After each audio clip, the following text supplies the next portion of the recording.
these are not good times for the Ottawa Senators, and these basically means, the last 8 months or so. But hey, at least the Sens got rid of Mike Hoffman in a trade this morning. That at least calmed the question of how the Karlssons and Hoffman, his fiance, could coexist in Ottawa. So that was a good thing. Until the San Jose Sharks turned around just, hour or two later and traded Hoffman and got way more for him than the Ottawa Senators did. So this is how the day went down. Started like this. The Sharks pick up Hoffman from the Senators, along with defenseman Cody Donaghy, and a fifth-rounder in 2020 for Mikkel Boedker, Julius Bergman, and a sixth-rounder in 2020. So that calmed everything in Ottawa. But then San Jose, they turned around and they sent Hoffman and a 2018 seventh-round pick to Florida for a 2019 second-round draft pick and a 2018 fourth and fifth-round picks. We did our homework and we discussed it with a lot of different people, and we feel that that's in the past, and now the distractions. We're very confident that he'll be embraced by our team and by their wives and girlfriends, and we have a strong culture down there now, and I think that talking with Mike and all the parties, that it will work out to our benefit. This is what Senators GM Pierre Dorion said about the trade. His trade, not the San Jose, Florida trade, but his trade. Got it. The Ottawa San Jose trade. Today's trade showcases our determination to strengthen the future of the team by improving chemistry, leadership, and character in the locker room and on the ice. All right, let's keep going with this story. It's a fresh start for Hoffman. He was drafted by Ottawa 130th overall back in 2009. He's coming off a 22-goal, 56-point season.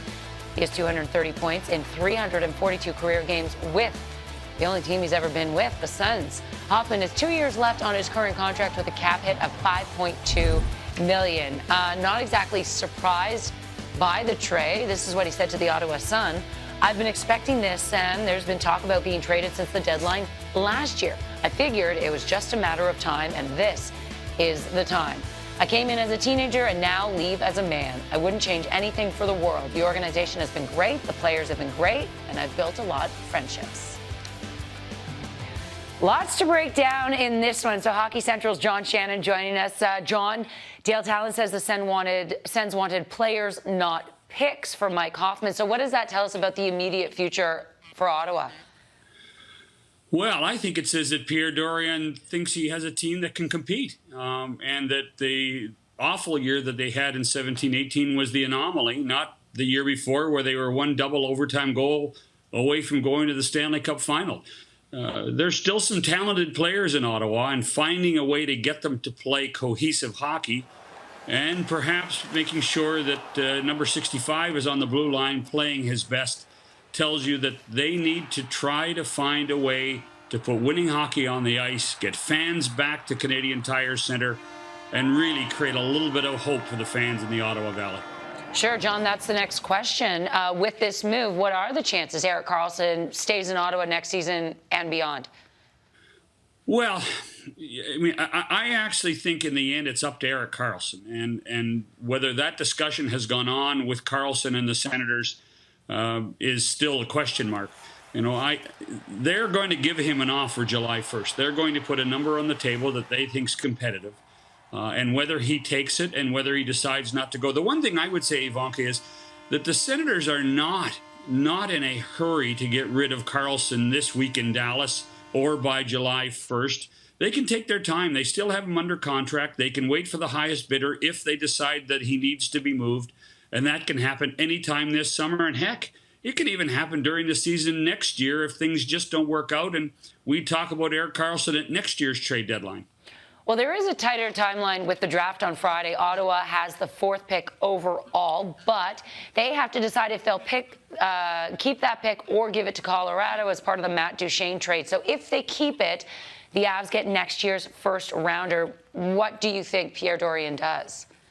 Well, he on the night of draft lottery, he told us straight he was going to keep the pick and he was going to get a good player, and he will get a good player at number 4, whether it's Brady Tkachuk or Philip Zadina or one of the defensemen in Bouchard or Dobson. There's going to be a player that can help the Ottawa Senators one way or the other in that number 4 spot. I think they keep it unless for some reason Joe Sakic goes back to Dorion and says, hey, I'll sweeten the pot. I'll give you something else if you let us pick this year. But right now, my gut tells me that Pierre Dorion's keeping the pick. And one more team to discuss, John, from a San Jose perspective. What could they be looking to do now that they have all this cap space? Well, I mean, I think that they're going to consider being right in the middle of the John Tavares derby if it gets to be a derby. The Islanders are still talking to Tavares, and things are proceeding, and I'm not sure that there's a decision to be made.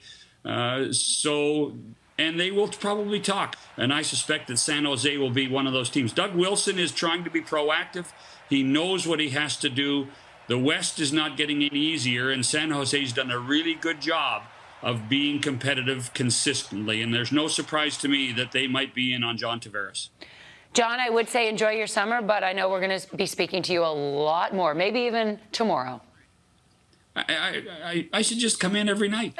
Why not? We miss you here, Ken especially. See you, John.